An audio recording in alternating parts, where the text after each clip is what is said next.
The average American eats at KFC around 25 times a year.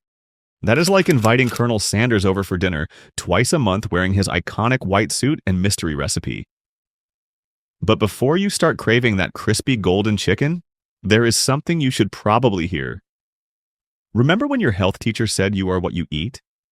If that is the case, then a lot of us are walking deep fryers covered in 11 herbs and spices. Last week, I found a leftover KFC drumstick in my backpack from, wait for it, 2 weeks ago.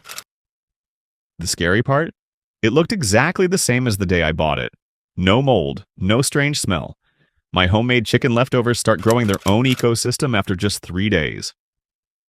A real piece of fried chicken has about 5 or 6 ingredients. Chicken, flour, salt, pepper, maybe some buttermilk if you're feeling fancy. But KFC's recipe reads more like a lab experiment than a home-cooked meal. We are talking dozens of additives, preservatives, and mystery seasonings that sound like they came out of a science kit, not a kitchen. Let us talk about the infamous original recipe. KFC guards this thing like it is a national treasure. 11 secret herbs and spices? Sounds more like a marketing gimmick than a health-conscious decision. And even if the exact blend is locked in a vault somewhere, the list of actual ingredients used in their kitchens is not as mysterious. We are talking monosodium glutamate, anti-caking agents, and hydrogenated oils that make a nutritionist break out in hives. The chicken itself is often injected with a sodium solution to plump it up and make it juicier, which is basically the food industry's way of saying, we added salt water and hope you will not notice. A former KFC employee told me that the meat sometimes arrives pre-breaded and frozen in giant bags, shipped from processing plants miles away. The real recipe is less about secret spices and more about maximizing shelf life and keeping costs down. But what really gets me is how the chicken manages to stay so consistent. Every KFC, every state, the same texture, the same flavor, the same golden crunch. It is like they cloned the chicken. A friend of mine who worked in food manufacturing said the goal is uniformity, not quality. That means every bite is engineered to be the same, down to the texture of the breading. Real food does not work that way. If you fried 10 different pieces of chicken at home, no two would be exactly the same. One might be a little crispier, one a little juicier. But KFC, it is like someone photoshopped a chicken leg and then printed it on a factory assembly line. And let us not even get started on the sides. Mashed potatoes that do not actually contain real potatoes. Gravy that comes from a powder mix. Biscuits that taste like they were made in a chemistry lab instead of a bakery. I once watched a KFC worker make mashed potatoes by pouring boiling water into a tub of beige flakes. The texture looked like drywall paste and smelled like cardboard dipped in butter flavoring. Real mashed potatoes should take peeling, boiling, mashing, and seasoning. At KFC, they come in a bucket and start as powder. Their macaroni and cheese? Orange goo over mushy noodles that somehow manages to be both too salty and completely bland at the same time. It is like they made food that looks like comfort food, but forgot the actual comfort part. Here's the wild part. Some of their so-called healthier items are actually worse for you than the classics. Take their chicken sandwich. Sounds innocent enough. A piece of chicken, some mayo, a bun. But that sandwich packs over 700 calories and nearly 1,500 milligrams of sodium. That is more than half your daily limit in one sitting. Their pot pie? A buttery crust filled with creamy filling and chunks of chicken. Sounds homemade. But it is one of the most calorie-dense items on the entire menu. Over 700 calories and more sodium than you would find in 3 servings of canned soup.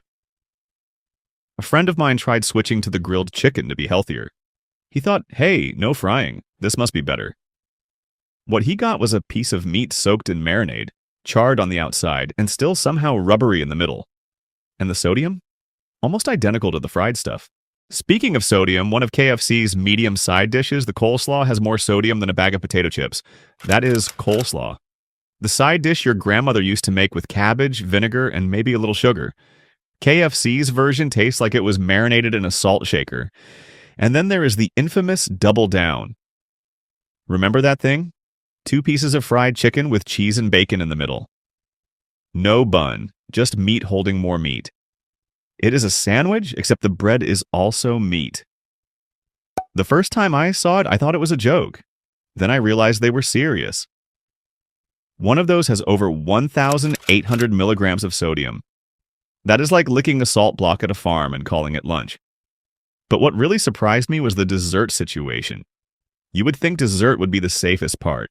A cookie, a cake, maybe a chocolate chip biscuit. How bad could it be? Pretty bad, apparently. Their chocolate chip cookie has 15 grams of sugar, and that is just one cookie. Their chocolate cake slice? Over 400 calories. That is like eating an entire candy bar, but with frosting. The sugar is not just in the desserts either. One of their sauces, honey barbecue, contains over 10 grams of sugar per packet. That is more sugar than in a scoop of ice cream. Dip your chicken in a few of those, and you are basically eating dessert disguised as lunch. The psychology behind it all is almost impressive. KFC wants to convince you that you are treating yourself, that you are getting real Southern cooking made with love and tradition. But what you are actually getting is a fast food version of a Southern meal that has been re-engineered, dehydrated, frozen, and reheated until it barely resembles the original. My cousin from Georgia once said, KFC is to Southern food what reality shows are to real life. Technically accurate, but completely artificial. And let us talk about their chicken buckets. A bucket of food. That used to sound fun. Family style, nostalgic. Now it sounds like a challenge. One 8-piece bucket contains enough calories to feed a small village. Add in 2 sides and biscuits, and you are looking at over 3,000 calories. That is more than most people should eat in an entire day. But the marketing says, family dinner. A bonding moment. And sure, everyone is bonding over indigestion. A friend of mine tried feeding his family only KFC for a week, just to see what would happen. He figured it was cheaper than groceries and faster than cooking. By day 4, his kids were begging for broccoli. That is when you know something is wrong. The youngest said, "Daddy, this chicken makes my tummy sad." Out of the mouths of babes. His grocery bill went down, but the cost of napkins, stomach medicine, and regret went way up. By the end of the week, he had spent more money than usual and felt like he had swallowed a grease-soaked brick. He said he needed a detox vacation to recover. From chicken. But here's the part that really makes you pause. The meat quality. KFC says they use high-quality chicken, but former employees and insiders have told a different story. Some locations reportedly use meat that has been frozen for weeks, even months. And not just frozen, but pre-seasoned, pre-breaded, pre-everything. By the time it hits the fryer,